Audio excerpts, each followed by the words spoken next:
स्वागत आहे तुमचं माझ्या आवडत्या कार्यक्रमात ज्याचं नाव आहे जाऊया गप्पांच्या गावात. रसिको, आपण हास्य जत्रेची मंडळी नेहमीच या मंचावर नवनवीन प्रयोग करत असतो. हास्य जत्रा म्हणजे शेवटी काय? हास्य जत्रा म्हणजे शेवटी काय? हास्याची करंजी नाविन्याचा खवा. हास्याची करंजी नाविन्याचा खवा. आणि घेऊन काय आलोय? जाऊया गप्पांच्या गावा. हे म्हणजे असं झालं सई तामणकरांचा बाबूरावला पकडा हा कॅच बाबूराव कॅच या नावाने परत रिलीज केलेला आहे.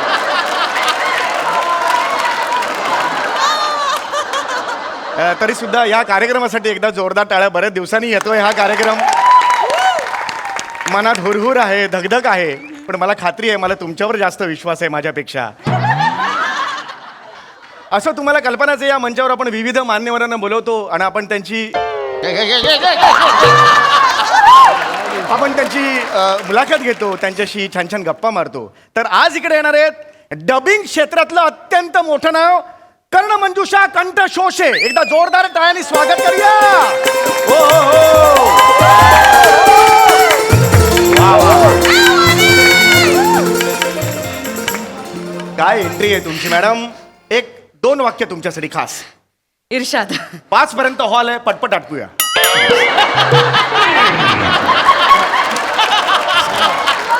2 वाक्य. नाही झाली, हीच 2 वाक्य होती. Yes yes. तुमचं स्वागत करतो. येस. नाही ट्रे घ्या. ट्रे द्यायचं. हे नाही ट्रे नाही, झाड ना? नाही आम्ही ट्रे देऊन पाहुण्यांचं स्वागत करतो. मग झाड कशाला आणलं? असं ट्रे नुसतं बरोबर नाही दिसत ना, म्हणून ते घ्या. ट्रे घ्या.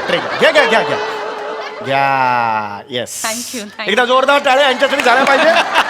वा वा वा वा. आता या ट्रेचं काय करू मी? हे ट्रेच्या पुढे न लावा आणि फिरा त्याने. ये नया सीजन का पहला पंच आ गया रे. ये सीजन में कुछ खरा नहीं है अभी, जबरदस्त है ये सीजन. प्लीज बसा प्लीज बसा. तुमची ओळख करून द्या प्लीज. तुम्हा सगळ्यांना माझा नमस्कार. मी कर्णमंजुषा कंठशोषे. लाज वाटली पाहिजे. कुणाला? लाज वाटली पाहिजे. नाव सांगितलं, अजून टाळ्या नाही वाजवल्या. जोरदार टाळ्या वाजवा. असू दे. थँक्यू. नाही पण मला खरंच खूप आनंद झालेला आहे. म्हणजे एवढा आनंद झालेला की मी तुम्हाला खरं तर काही सांगू शकत नाहीये की आज एवढ्याशा आमच्या छोट्याशा मंचा आज दिसतच नाहीये. व्यापून काहीच नाही दिसत आहे. एवढ्या तुम्ही आज इथे व्यापून गेलेला आहात. गुंठा मंत्री कंठशोषे. कंठशोषे मॅडम, तुमचं खूप खूप स्वागत आहे या मंचावर. मला तुम्हाला एवढंच विचारायचं आहे. पहिला प्रश्न माझ्या मनातला, सर्वसामान्य प्रेक्षकांच्या मनात तोच असेल प्रश्न की एक 3 वर्षाची शेंबूड पुसत अख्ख्या गल्लीत करत फिरणारी मुलगी ते आजची ही स्टार, डबिंग स्टार, या प्रवासाबद्दल काय सांगाल? एक मिनिट. तुम्हाला कोणी सांगितलं मी शेंबडी होते? तसं नाही, एवढं मोठं नाक म्हटल्यावर काहीतरी तर असणार. जस्ट एक मला वाटलं अंदाज, नाकावरून अंदाज आला मला. तुम्ही काही समजताय, मी अजिबात शेंबडी नव्हते. नाही. आणि 3 वर्षाची मी गल्लीत करून का फिरत असेल? असं मला वाटलं बाबा. असं नाही तसं नाही. प्लीज पुढे सांगा. पुन्हा एकदा तुम्हा सगळ्यांना माझा नमस्कार. पुढे पटपट, कारण 5 वाजता हे करायचं. बोलू ना. येस. मी कर्णमंजुषा कंठशोषे.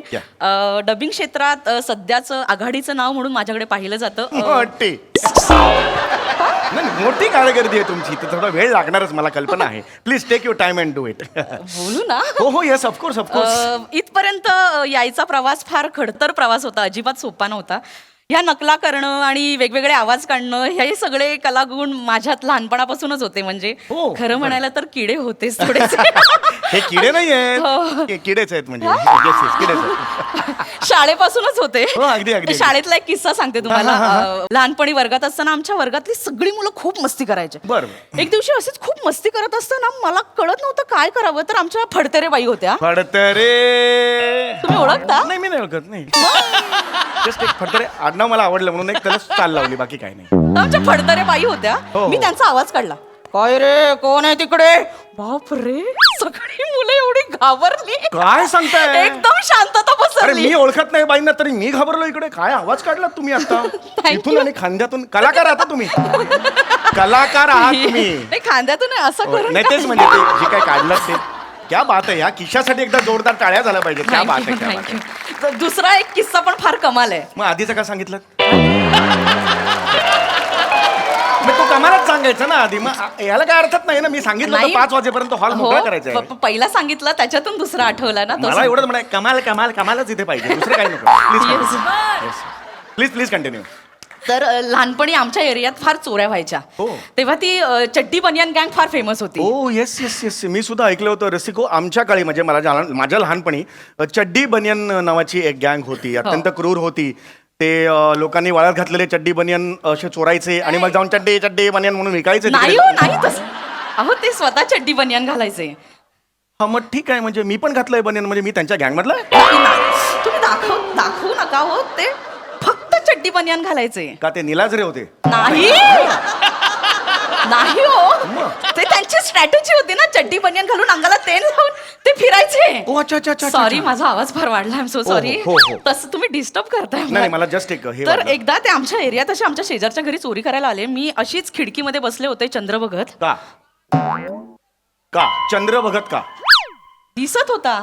आमच्या खिडकीतून रेल्वेची पटरी आहे, तिकडे सगळे खो खो खेळायला सकाळी बसतात, मलाही दिसतं. मी बघत नाही, मी बघत नाही. ते दिसतंय म्हणून बघायचं नाही. बरं, चंद्र तुम्ही रोज बघता, अमावस्याच्या दिवशी काय बघता? तुमचा चंद्र. सॉरी, तुम्ही असं पटकन सॉरी, जस्ट एक विचारलं मी तुम्हाला. खूप डिस्टर्ब करताय नाही आय एम सॉरी, ही पद्धत आहे या शोची, त्यामुळे हो, नवीन पण आहात बोलायला तुम्ही. मी आले ना, तुम्ही खूप बोलताय. प्लीज प्लीज बोला. येस. तर काय कुठे होते मी? हे चड्डी बनियन मध्ये नाही हो. ते काय सांगत होता तुम्ही ते. किस्स्यामध्ये कुठे होते? बनियन मध्ये होतात. बनियन नाही, चड्डी.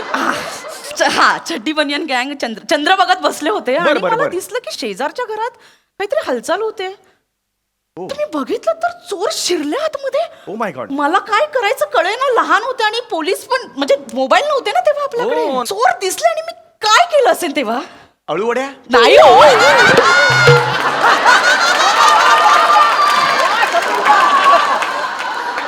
चोर काय केळवणाला आले होते का? नाही, तसं नाही, मला वाटलं तुमच्या घरी केले असतील. तुम्ही वेडे आहेत का? तुम्ही नका बोलू. नाही सॉरी सॉरी. हो, मी पोलिसांच्या सायरनचा आवाज काढला. काय सांगताय का? चोरांना वाटलं खरंच पोलीस आले. आणि चोर पळून गेले.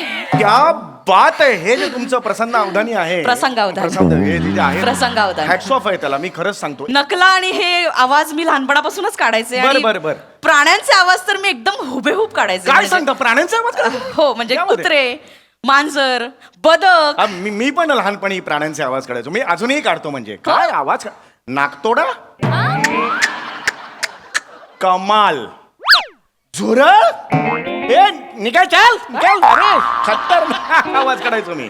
आणि गांडूळ, दाखव गांडूळ, गांडुळाला मला हे मिळतं, वन्स मोर मिळतं, स्टँडिंग ओवेशन मिळतं. तुम्ही गांडूळचा आवाज काढता? हो. कसं? जबरदस्त. तुम्ही डोळे मिटलेत ना, तुम्हाला वाटेल समोर गांडूळच आहे.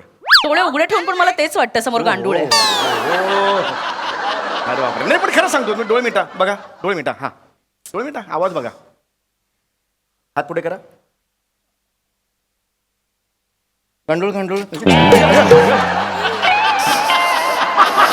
सॉरी.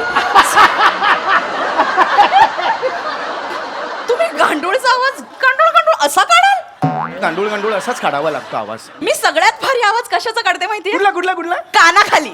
हो, व्हायलेन्स. तुम्ही तुम्ही काही बोलतात. ऑफकोर्स. आपल्यातलं अंतर पटकन कमी होईल. नको नको. थांब. Yes yes. मला तुम्हाला हा प्रश्न विचारायचा आहे, तुमच्या या क्षेत्रातलं गॉडफादर कोण आहे? थँक्यू, चांगला प्रश्न विचारला. मी बऱ्याच मुलाखतींमध्ये सांगत असते. इथलं बोला. हो, इथलं बोला. बाहेरचं मला सांगू नका. 5 वाजता हॉल मला द्यायचा आहे, कृपया इथलं बोला. बाहेरचं इथं अवांतर काही बोलणार. हा, मी हा, बोलते. please, बाहेरचं मी सांगितलं असं. Yes. बऱ्याच मुलाखतींमध्ये मी सांगितलंय. आजच्याही मुलाखतीमध्ये मी तेच सांगते की हो. माझे गॉडफादर, माझे गुरु, माझे मित्र, माझं सर्वस्व म्हणजे माझे बाबा. बाबा. मला माहिती आहे, या खुर्चीवर बसलं की बाबाच असतो तो सगळा. तुमच्या आधी पण होती ना, तिथे पण बाबाच होते हो. सगळे. नाही, माझ्या सॉरी, बाबांचं नाव काढलं की मला खूप रडू येत. आम्ही सॉरी. का हो, जाताना कानफडात मारून गेले? काही हो.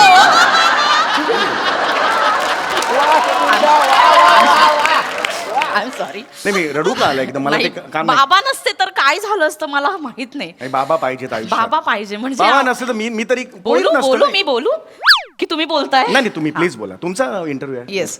हा, आय एम सॉरी. असं बाबांचं नाव काढलं की रडू येतं मला पटकन. हो हो, येस ऑफकोर्स. बाबा नसते तर माझं काहीच होऊ शकलं नसतं. नाही, मी इथे please. बसूच शकले नसते. आमची परिस्थिती फार बेताची होती. म्हणजे अगदी मी 6-7 वर्षांची असेल तेव्हा माझ्या वडिलांचे आणि त्यांच्या भावांचे वाद झाले. मग वाटण्या झाल्या, मग ते घरातून बाहेर पडले, अगदी रागारागातच बाहेर पडले, काहीच न घेता. वाईट झालं. हो, म्हणजे तेव्हा आमच्याकडे अक्षरशः राहायला घर सुद्धा नव्हतं. मला का नाही फोन केला? मी नंबर दिला होता तुम्हाला, मी सांगितलं होतं 24 तासात कधीही फोन करा, मी अवेलेबल आहे. कधी दिला तुम्ही मला नंबर? आता परवा भेटलो होतो तेव्हा. मी गोष्ट कधीची सांगतेय? तुमच्या लहानपणीची. मग गप्प बसा जरा. You got me. Yes, तुम्ही परिस्थिती बेताची होती सांगत होतात. हा, आमच्याकडे राहायला घर नव्हतं. म्हणजे आईने अगदी घरकामं केली, बाबांनी काय काय केलं मी तुम्हाला सांगू शकत नाही. Please. बाबांनी आम्हाला कधीच काही कमी पडू दिलं नाही. बाबा नसते तर काहीच नसतं झालं. म्हणजे मला असं वाटतं की माझ्या बाबांसारखे बाबा सगळ्यांना मिळायला पाहिजे. याला काय अर्थ? मग आमच्या बाबांचं आम्ही काय करायचो? अख्ख्या गावचा बाबा म्हणजे एकच तुमचा बाबा. आमच्या बाबा घेऊन आम्ही कुठे लोणचं घालायचं, त्यांचं भरणीत भरायचं बाबांना? हे दिस इज नॉट फेअर ना. आमच्या मला काय तर तुम्ही हे सगळं बाबांचं सांगत होतात. बाबांनी अजून काय काय तुमच्या आयुष्यात केलेलं आहे? बाबांमुळे तुम्ही काय घडलात तुम्ही, किंवा काय आयुष्यात बाबांमुळेच मी घडले. म्हणजे लहानपणी बाबाच म्हणाले की तू चांगल्या नकला करतेस, खूप आवाज काढतेस. ते म्हणाले एक दिवस की ये बंड्या बस. बाबा मला बंड्या म्हणायचे. ओ बंड्या. बाबा म्हणायचे फक्त. बाबा मला बंड्या म्हणायचे. म्हणाले बंड्या अगं तू चांगला आवाज काढतेस, चांगल्या नकला करतेस, तू स्वतःचे मिमिक्रीचे शोज सुरू कर ना. मी म्हटलं बाबा मी खूप लहान आहे, मी कसे करू? ते म्हणाले अगं कलेला काही वयोमर्यादा नसते, तू कधीही करू शकतेस, बंड्या तू कर. मी वयाच्या 15व्या वर्षी मी स्वतःचे मिमिक्रीचे शोज सुरू केले. क्या बात आहे, क्या आणि ते बघायला बाबा आले नाहीत. का माज होता त्यांना? नाही हो, मास नव्हता. बाबा गेले. मग तुम्ही चांगलं करायचं, गेले नसते मग?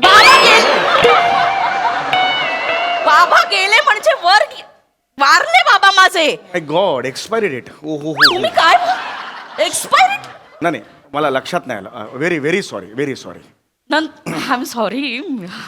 माझे शोज फार तुफान चालले, पण बाबा नाही आले. मी खूप मिस केलं समोरच्या खुर्चीवर बाबांना. नाही, अर्थातच बाबांमुळे आज तुम्ही याला आहात, तुम्ही या पोझिशनला आहात. क्या बात आहे. या सगळ्या तुमच्या प्रवासात तुमचे फॉरेनचे दौरे झाले असतीलच. हो. कुठे कुठे झालेत? आत्ताच मी जिनिवाला जाऊन आले. ओ हो हो हो हो. माझा सुद्धा एक फॉरेनचा दौरा नुकताच झाला. जस्ट एक माहिती म्हणून सांगतो. हा, मी नेपाळला गेलो होतो, काठमांडूला. कशासाठी? आमचे वॉचमन आहे, त्याच्या बायकोची डोहाळ्या जेवण होतं. वॉचमॅनच्या बायकोच्या डोहाळे जेवणासाठी फॉरेन म्हणजे काठमांडूला गेला? हो. सोसायटीची मीटिंग झाली. ते म्हणाले की बाबा आम्ही या वॉचमनला नाही पाठवू शकत, कारण तो गेला तर सोसायटी ठप्प पडेल. खूप कामं असतात. मग असा कोण आहे या सोसायटीत जो गेला तरी फरक पडत नाही, असला तरी फरक पडत नाही? मग एका मनात माझं नाव सिलेक्ट झालं. मी तुम्हाला पण खरं सांगतो, मी तिकडे गेलो, त्यांच्या भाषेत मी त्यांच्याशी बोललो, काठमांडूला. किती भाषा कळली मला माहिती नाहीये, पण काठमांडू या शब्दाच्या शेवटच्या 2 शब्दांवरून ते मला चिडवत होते. काहीतरी जवळपास होतं त्याच्या, मला माहित नाहीये. काठमांडू, मांडूच्या जवळपास काही आहे का यमक जुळणार?